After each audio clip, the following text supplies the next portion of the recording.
more in this message. So thank you, honey, for such a wonderful message. I believe it's Holy Spirit who led you to speak such a message. Hallelujah. Amen. Okay, the message I want to share with Ang you message na i-share ko sa inyo, is a common question isa itong common na question that many people used to ask. na yung mga tao na tinatanong ng mga tao. God bless you, Ma'am Jane Mansakay. Nice to see you. God bless you. Common question that many people used to have, most especially if somebody is sick, he or she can ask herself, ask God or ask pastor, and people also can ask that question about he or she. No? So kung sino, pwede na kung sino ang pwedeng makapag tanong sa mga tanong na ganyan. And what is that question? At ano ba yun ang tanong na yan? Thank you, Ma'am Ellie Martinez. Let's read the Bible. Let's open our Bible to the book of John chapter 9. Buksan natin ang ating Biblia sa John chapter 9. The title of the message I want to preach is, Why This? Ang tanong is, bakit ito? Wow, I love this Tagalog. It sounds so nice. Bakit ito? That's good. Why this? Why this? Bakit? Bakit ganito? It is happening. Nangyayari na. This is not how my body looked like before. Before, hindi ganyan ang aking katawan. Why am I feeling this kind of pain? Pero bakit ko ba nafe-feel yung ganito ngayon? Among everyone, among my colleagues, among this and that. Why me having this? Sa lahat-lahat, bakit ako may sakit na ganito? That's a question. Yan ang question. But I believe Holy Spirit will help us. Amen. Listen. Alam ko na ang banal na Espiritu ang siyang magtulong sa atin. Let's read that passage in John chapter 9, verse 1 to 3 of the chapter. John chapter 9, I want us to see verse 1 to 3 of the chapter. And as Amen. Jesus passed by, As Jesus was moving from one place to another, moving to Batangas, moving to Iloilo, moving to Bohol, moving from there back to Quezon, moving to Mindanao, different places later. He was moving around. I'm just using it as illustration. he saw a man which was blind from his birth. Then himself saw a certain guy who was blind, not when he was born, even when he was inside the mother and arrived to the world, he came blind, totally blind. No, at nung si Jesus ay pumupunta sa mga lugar at doon may nakikita siya isang tao na kahit nasa tiyan pa lang ng kanyang ina ay bulag na. Good, Ma'am Jenna. You're right. I understand. He was blind. Siya ay bulag. You know, when somebody is having problem of sickness, Kapag ang isang tao ay may problema sa sakit, it's not a good problem. It's a problem that even the person who don't supposed to blame you can blame you. No, yung kahit na yung mga tao na dapat hindi mag-blame sa'yo, i-blame ka. The person who don't supposed to mock you can mock. Kahit yung mga tao na hindi dapat magmamak sa'yo, imamak ka. Thank you, Ma'am Winnie Franco. God bless you, Paul. The person who don't supposed to say any wrong word for you can say it. Kahit yung mga tao na dapat hindi magsasalita ng hindi mabuti sa'yo, yun, nagsasalita sila ng hindi mabuti sa'yo. Satan can speak any word in that moment through anybody. Kasi si Satanas, siya ay magsasalita ng kanyang mga words gamit ng kahit na sino. In some cases, they call it inborn. But some don't understand the meaning of it. May iba na hindi nakaintindi kung ano talaga ang kahulugan nun. But I want to share something today by the help of the Holy Spirit. The woman had a baby in the stomach. Yung ina ay may baby siya sa kanyang tiyan. She delivered the baby. Siya ay nanganak. Every baby people deliver have eyes. Mostly sa mga bata na ipinanganak may mga kumpletong mata. But when that baby came out, Pero nung lumabas ang baby na yan, no, wala siyang mata. cannot see. Hindi siya makakita. I'm sure if you ask your doctor will tell you something about that. Might call it inborn, but one thing I want you to understand. Whenever you see someone that was born and from the birth has a certain sickness, it's an attack of the enemy that attacked the mother when the baby was still inside. No, ibig sabihin yan, yung nasa tiyan pa lang yung bata, inaatake na ni Satanas at nakaapekto doon sa bata. With that God help and God give us another heights of revelation, we used to see what I'm talking about to you. You know, see, they brought some baby. You can remember some testimony. There was a baby now in what do we call it? Sibulan, right? Sibulan. They brought that girl when I was ministering the vow, and the mother was pregnant, but no movement, nothing. And they got to the hospital, they checked, and the scan showed them that what is inside. Do you remember that girl? What they said that is inside? Sa Bisaya yan ay tinatawag naming uray, no? Yung ano ba yung tawag nun, no? Mradduindi. Also na. Yung ang doktor wala silang makikita ng tiyan. Pero lumalaki yung tiyan. No, hindi bata yung nakikita na They don't say baby there. No, hindi nila nakikita yung bata kahit na pina-ultrasound nila, walang bata na makikita doon sa tiyan. Cannot show the baby. It's just there like a something strange. Here's the same. Or to the glory of God. And they brought the woman.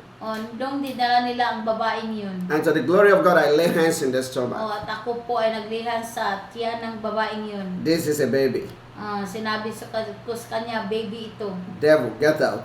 In Jesus' name. I pray for her. Ako ay nagpipray sa We kanya. have two testimony of that, right? You also remember? Popol. No, may dalawa na kami mga testimony tungkol doon na wala silang nakikita na baby kahit ano, wala. Pero nung pinag-pray ko, baby talaga ang lumabas. Thank you so much, Sir Elon. God bless you po. God bless you, great woman of God, and baby say good. And then, you know what happened? Alam mo ba kung ano nangyari? To God be the glory. Sa Diyos po ang kapurihan. The woman delivered Ang babae ay nanganak. beautiful baby girl. Nag-anak siya ng isang babae. They brought the baby last year. Was this last year? It's already last year. They brought the baby last year to come and testify. Dinala nila yung bata, no? At saka yung ina para mag-testify. How old is that girl now? No? Right, 10, no? It was 10. 10 years, no? She's already 10 years. I think by now 11 years.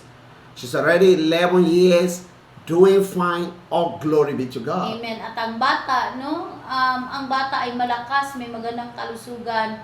At that time, 10 years siya, siguro ngayon mga 11 years. Also Popol, the same thing. Amen. That one is a boy. That's how God did the miracle. It's not my power, it's power of Jesus. Hindi yan sa aking power, pero power ni Jesus. But something I want to tell you. Pero meron akong sabihin sa inyo. The question that many people usually ask. Yung mga question ng mga tao. I want to give you an answer to it. Bibigyan kita ng kasagutan. According to our Lord Jesus Christ. Ayon sa ating... Can you please read that passage more, love? Ayon kay Jesus. Yes. And his disciple asked him, saying... And the disciple asked him. Now, the disciple now asking the question. Master, who did sin? Who commits sin? This man? This boy Was his parents? or the parent? That he was born blind? How come? We have never heard it. Paano ba yan nangyari, Jesus? In Hindi the, pa yan namin nakikita. in the history of our land, Mm. that somebody born a baby and he doesn't have eyes. Na merong bata na ipinanganak at wala siyang mata. Who commits sin? Sino ba ang nagkakasala? The woman? Yung ina ba? The husband? Yung asawa bang lalaki? Or the boy? O yung bata mismo? You know, sometimes when you experience sickness, Kung ikaw ay nakaranas ng sakit, a lot of questions can come to ang your mind. dami-daming mga question na darating sa iyong sa iyong isipan. I love the method of Visaya. We say, "Unsa akong sala di ay?" No, sa Bisaya, no? In Tagalog, no, ano ba talaga ang aking kasalanan? Oh, that's very good talaga. Amen. Amen. We ask a question. Kami nag-a-ask ng question. Why? Bakit? Why me? Bakit ako? Is that how bad is my sin? Ganyan ba talaga ang aking kasalanan? Man, I'm the one passing through this. Bakit ako pa ang nakaranas nito? People will look at you and say, Tanawa, because of the batasan. Tanawa, because of this. Tanawa, because of that. Yun ang mga sinabi ng mga tao na sa paligid dahil ganito, dahil ganun. Thank you, Rowell. God bless you, Paul. Yes. That doesn't mean we are perfect. Hindi ibig sabihin na perfecto tayo. God is not even look for perfect people. Kasi si Lord, hindi siya naghanap sa mga perfect na tao. God is looking for people who have problem, people who have committed sin, people who have made a mistake to help them out. Amen. No, naghanap ang Diyos sa mga makasalanan na may mga kapansanan o may mga sakit para solusyonan ni Lord, ni Jesus, God bless us, ang Augustus. mga problema. So if anybody is trying to condemn you for that, if anybody is trying to judge you, that is not a problem. God didn't send me to go and condemn you, but God want me to tell you that there is still hope about you. Amen. So, kung may mga taong nagkukondem sa iyo dahil sa mga naranasan mo ngayon, no, huwag mong isipin yan. But, isipin mo na merong solusyon si Lord para sa iyo. And the disciple has that question from At Jesus. yung mga disciples, si Jesus, nagtanong sa kanya. And Jesus gave an important answer, which He has sent me to give to you today. Amen. At si Jesus ay sumagot sa kanilang tanong. At sasabihin ko sa inyo ngayon. Now, read it, Tony. Jesus answered, And Jesus answered, neither has this man sinned, this man didn't commit any sin. nor his parents, Even the father and the mother of him doesn't commit sin. but the works of God should be made manifest in him. So that the work of God shall manifest through his life. Amen. Hallelujah. Amen. Somebody is hearing me right So, now. meron sa inyo na nakikinig. I want to call your attention to something important. Meron akong tatawagin ko ang inyong pansin na napaka-importante. When God has a good plan for you. Kapag merong magandang plano si Jesus sa iyo. Thank you, great woman of God, Ma'am Susanade. God bless you. When God has a great plan for somebody, Kapag si Jesus, ang Panginoon, ay merong napakalaking plano sa iyong buhay. Satan used to see it very fast. Nakikita yan ni Satanas. God bless you, Faith, my beloved daughter. God bless you. Satan used to see it very fast ahead. Nakikita yan ni Satanas. He saw the baby inside. Nakikita niya yung bata na sa loob ng This is the baby that will bless this whole family. Nakikita niya na itong batang ito, siya yung magiging blessing sa family. This is the baby that will change the life of the father and the mother. Ang batang ito ang mag-change sa kanilang buhay. Let's turn this baby to Dwindi para it will not happen. Gawin natin itong diwende ang batang to para hindi mangyayari. It's a bad Satan. He saw it Nakita niya. that in so month of 2024, Sa buwan ng 2024, you are going to receive a blessing. You are going to see a makareceive ka ng change. blessings. Before that time, he attacked very fast with sickness. Hindi pa nangyari yung mga blessings na yun, no, inaatake ni Satanas yung taong yun sa mga sakit. He knew that you are going to be so blessed. Your life will change. Alam niya na ikaw ay magiging blessed at magbabago yung buhay mo. Satan looking at the time. Nakikita ni Satanas yung oras mo. Oh, this person will be blessed in this month of September. Yung taong to mabibless sa month of September. Month of June, Satan attacked very hard Month of with June pa lang. sickness. No, inaatake ni Satanas Until you are ang taong thinking, ito ng taong yun ng sakit. can I survive this? Tapos nagtatanong Am I ka, going to die like this? makasurvive pa kaya ako nito? You don't see what is going on in the spirit At realm. hindi mo alam kung anong nangyayari Ayabo sa spiritual shende realm. keteria bobo Christ Celia Amen. Haisinda. Miracle is happening as I'm talking. Amen. Somebody is receiving miracle. Amen. Meron sa inyo naka-receive ng miracle. Hallelujah. Amen. Immediately the enemy saw it. Pagkatapos ng nakita ng kaaway, That Job will become the most richest man in the land of the east. If you read your Bible very na well. si Job ay magiging pinakamayaman sa land of the east. Satan saw it that the Nakita children ni Satanas, of Job will become the most beautiful children. nakita ni Satanas na yung mga anak ni Job ay magiging pinakamaganda. What does he do? Anong ginawa ni Satanas? He attacked him fast. Inatake ni Satanas. Job don't know Hindi alam ni Job that Satan is the one who attacked. na si Satanas yung umatake. Let's move forward. But God is aware. Na alam ng Diyos. The question is this. Ang tanong ay ito. Why God allow Satan to attack Job? Bakit ba pinatulutan ni Lord na maatake si Job ni Why Satanas? God allow you to experience what you are experiencing? Bakit ba pinatulutan ng Diyos na mangyayari sa iyo yan? That Bible passage, Ang sabi dito sa salita ng they Diyos, asked Jesus, why? sila ay nagtanong kay Jesus bakit? And Jesus said, At sabi ni Jesus, this happens so that God will be able to walk in the life of that boy. ibig sabihin, inaalaw ni Lord na yung batang yun ay magiging bulag sa pagpanganak pa lang dahil may gagawin si Lord sa kanyang buhay.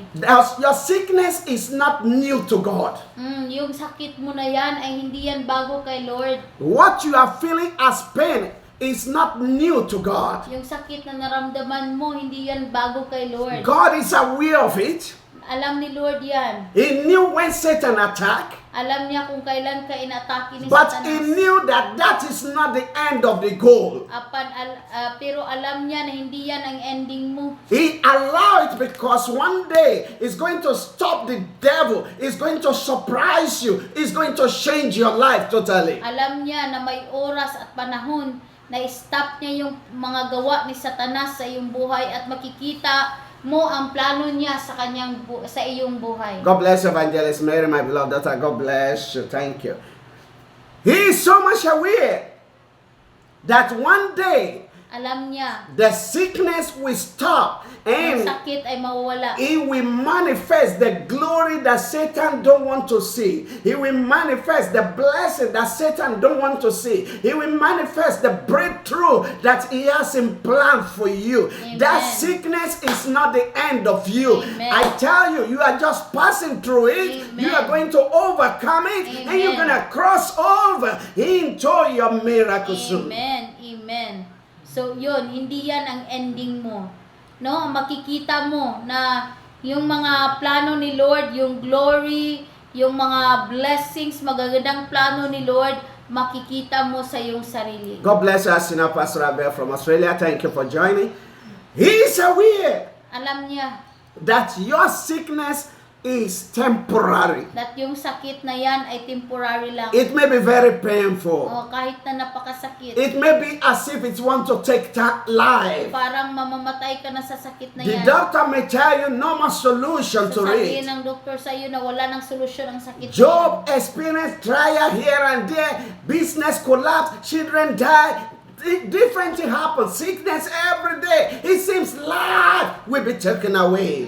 Kahit ano na lang nangyayari sa iyong family, sa iyong anak, sa iyong katawan na parang kinukuha na ni Satanas lahat. Satan fight against Job seriously. Oh, grabe talaga ang pagpa-fight ni Satanas kay Job. But the one thing that people don't know and Job doesn't know is that the preparation of great tomorrow that God prepared for Job is giving allergy to Satan. He's making Satan to have headache. He's making Satan to trouble him. Let me tell you somebody, you hearing me online right now, you feeling some pain, you don't like your situation, you want to walk quickly, you want to stand up again, you want to get back your strength again, you want to get back your health again, you have many good plans and you, it seems no Amen. solution. Amen. I want to tell you, this time I've seen where you are going. He has seen how great God wants to do for you. Amen. That is why he's attacking you. And the good news is this: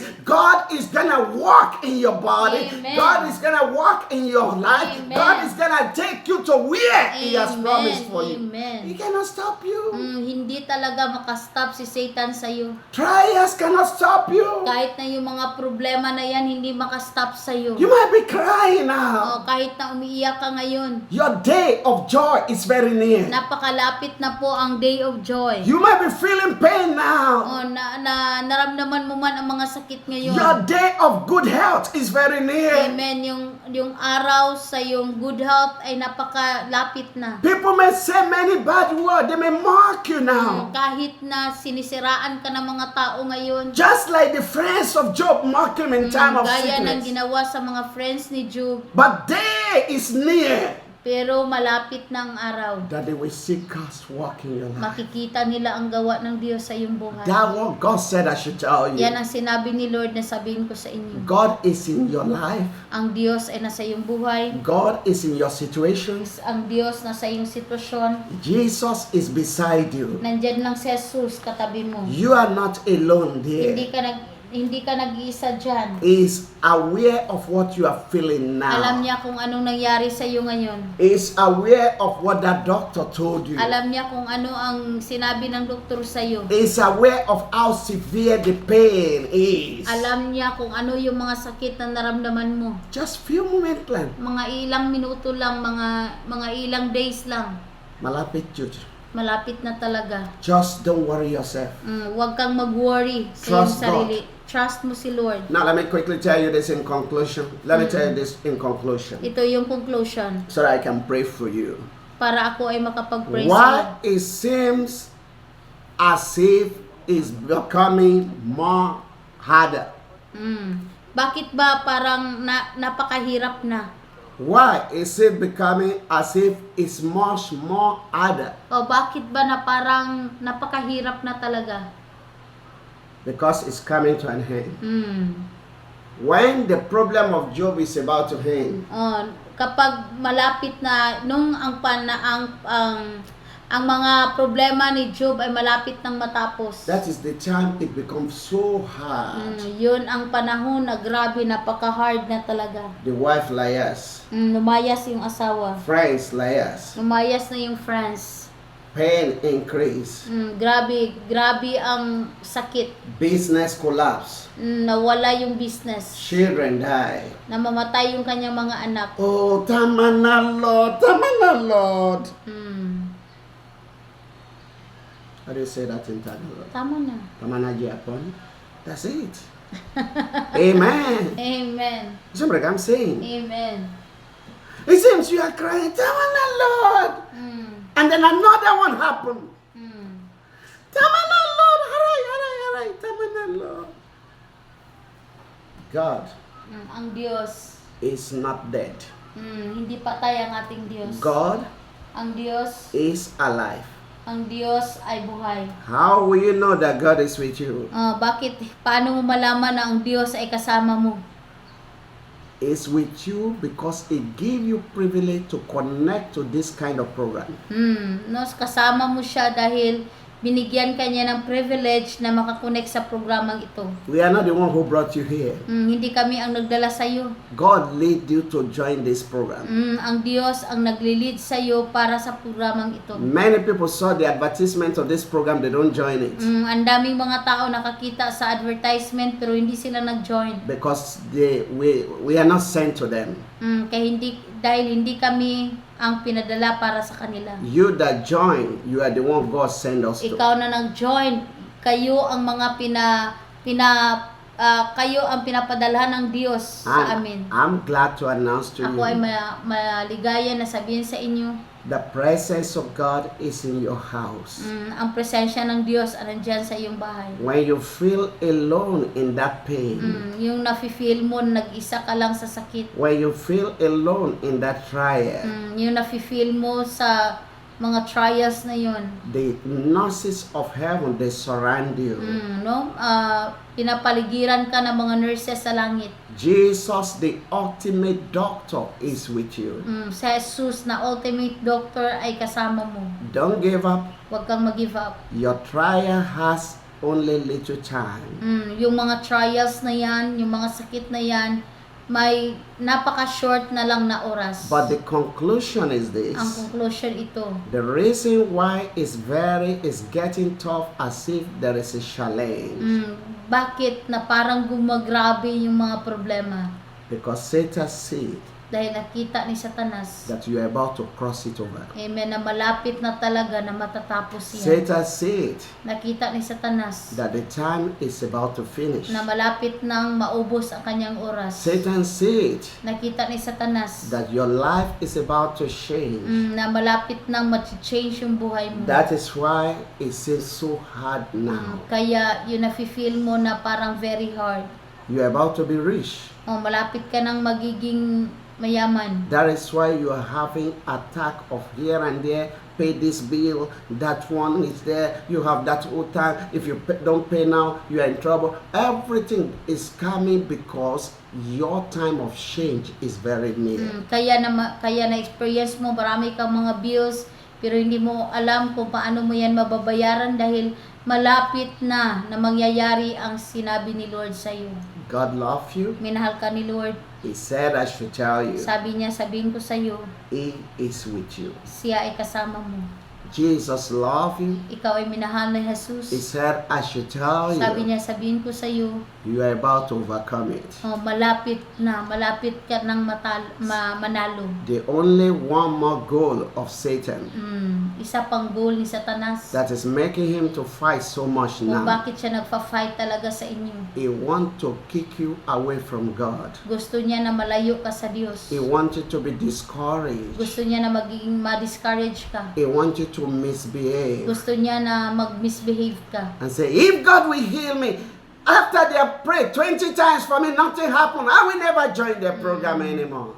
That's what Satan is planning. Yan ang plano ni Satanas. But Satan don't want you to understand Hindi gusto ni Satanas na maintindihan mo. that only few days left Mga ilang days na lang ang naiwan remain for your life to change. para ma-change yung buhay mo. But God sent me to tell Ako ay you, pinadala ng Diyos na sabihin sa iyo, it's very near malapit na talaga. that every cry, every tears of Yung your mga luha life mo, will turn back to blessing to you. amen, magiging testimony, magiging blessings. Every pain you felt Yung mga sakit na naramdaman mo, will become a great testimony magiging great testimony. that through your life, At sa magitan ng iyong buhay, the work of God will be known. amen, yung gawain ng Diyos ay malalaman ng mga tao. Stop blaming relative. Stop ka nang magbi-blame. Don't blame yourself. Huwag mong i-blame ang iyong sarili. Don't blame pastor. Huwag mong i-blame si pastor. Don't even blame apostle. Huwag mong i-blame si apostol. Understand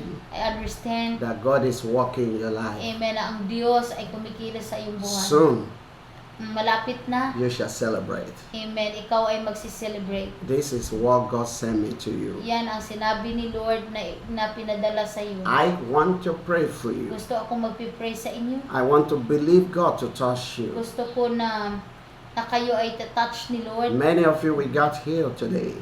marami sa inyo na paggalingin ni Lord ngayon. Miracle will happen. Amen. Ang milagro ay mangyayari. Trust Him. Trust sa Kanya. Let us pray. Amen. Father in heaven, we give you all the glory for the Amen. life of these precious people.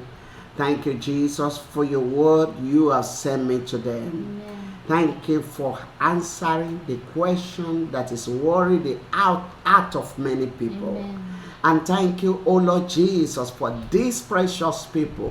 We surely have a wonderful testimony. Amen. I have told them what you sent me. Amen. Lord Jesus, we believe in your word. They believe you. So I declare, O Lord, I commit them unto your hands, O Lord. Amen. Touch them wherever they are.